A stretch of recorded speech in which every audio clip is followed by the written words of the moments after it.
what you said, no? Pag nakikita mo kami, parang part na kayo ng pamilya namin. Siguro kasi malaking factor na parang they grew up sa TV, diba? So nakita mo parang part na talaga kayo. So lahat namin nag-ask may family na. Sharing naman kami sa pamamagitan. So it's okay.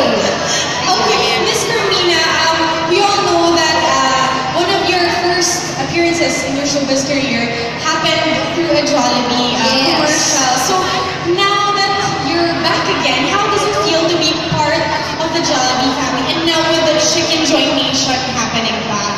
Well, actually, sobrang thankful. Kasi when I did my first Jollibee commercial, hindi pa kayo pinapanganak nun. Hindi pa kayo pinapanganak nun, so huwag na kayo mag-apo ng taon na ako. But anyway, I'm super blessed, super thankful na parang once again ay naging part na ako na ulit ng Jollibee. But this time with my kids, with my husband, with the whole family. So talagang, ang sarap lang ng feeling na nung dalaga ka, nung bata ka, nag-Jollibee ka mag-isa. Ngayon, this time, kasama ko na sila. So parang it's so true. Yung parang every time I share my experience, I share my kwento, parang it's so genuine kasi it's so pure. So, ang sarap. Ang sarap na ng feeling na magkakasama kami. Matandal ba ako? Sorry ah! Kasi lagi na sinasabi yung matandal ko daw eh. Sorry! Sorry naman. Okay na. Okay lang, ganyan talaga tayo sa family na. Sumami talaga. This is Zoren. Can you share with us, we saw the commercial, I think it's my favorite one of your families, this particular one. Ano yung mga experiences when you guys were shooting this commercial? What was so great about, so different about this? Because this one really stands out. Well, this Chicken Joy commercial, storyboard pa lang. Well, the storyboard, to be frank, hindi namin nagustuhan. Okay. Pero, ang lakas. Like siya. Pero yung pinag-aralan namin ng gusto, it makes sense. It works. Oo. Yung sharing ni Maverick na akala mo, kasi nung una akala mo ayaw niya mag-share eh. Okay. So doon kami nag-react, sabi namin, well, Maverick is not like that. We cannot pretend na natin na parang hindi nag-share. Yeah. Because in-explain sa amin mabuti. No! Tignan niyo yung punchline. Actually, when both of them were doing the dubbing, first time nila nakita yung full na commercial, naiyak sila. Naiyak talaga sila. Kasi siguro iba yung when you're doing the commercial, when you're shooting it. Tapos nakita namin yung final, yung outcome, naiyak kami pareho! Oh my gosh, I'm like, so yun, kasi nga yun nung medyo nag-react, hindi na, okay na. Hindi na ako sasalita, okay na pala. I have to control myself. It's okay because I have another question coming up for the both of you.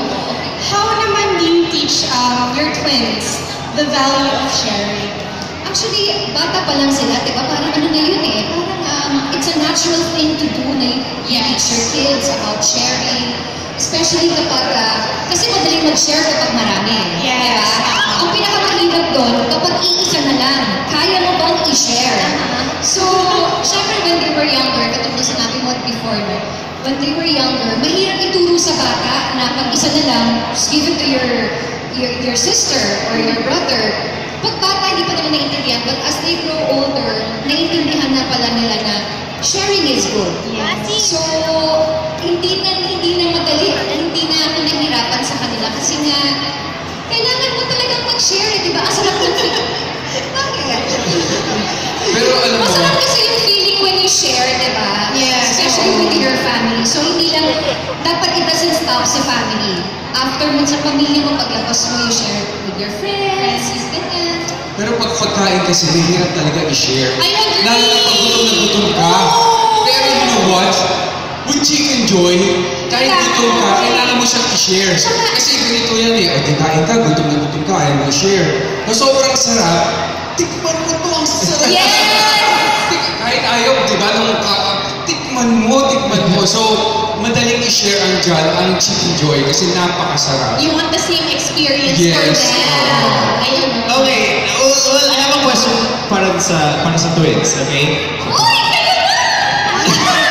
Kumami, Cassie.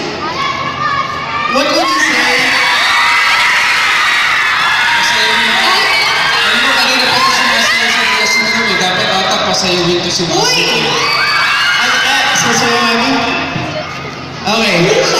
Jolly lang siya, jolly. Tanongin na lang kita, ano yung best lesson na you guys felt na tinuro sa inyo ng mom and dad nyo na dadalhin nyo hanggang sa paglaki nyo?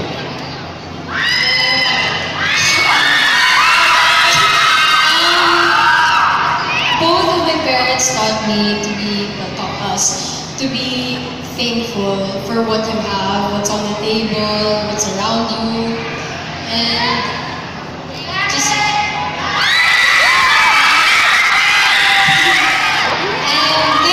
thankful kay Darin.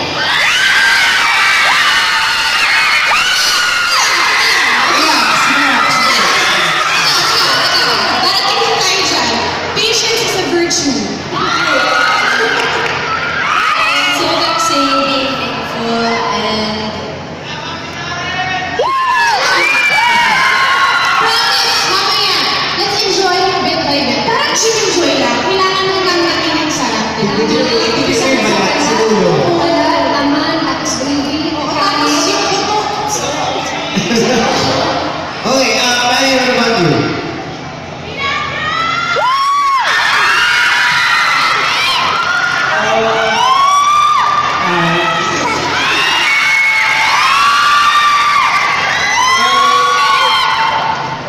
Sharing is a good thing.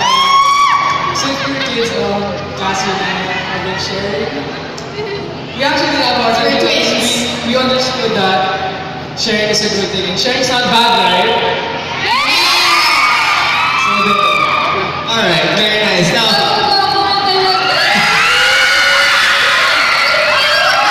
the Legaspi family will be with us pag sinalubong natin yung independence day mamaya. So let's please invite all of them to stay with us and wait for our countdown. Ako wag muna kayo aalis dahil maraming mangyayari sabay-sabay po i-celebrate ang Independence Day countdown mamaya. So hanggang ngayon, kasi bukas na yan. Happy Independence Day to everyone. There you go. Pero ang sarap talaga pag may ka-share ka, lalo na pag yung pinaghahatian nyo isang crispy-licious at juicy-licious bucket ng Chicken Joy. And as part of the Independence Day celebration at Jollibee, they also launched the specially designed limited edition Pinoy and Crab Chicken Joy buckets featuring Jollibee and friends in their Filipiniana outfits.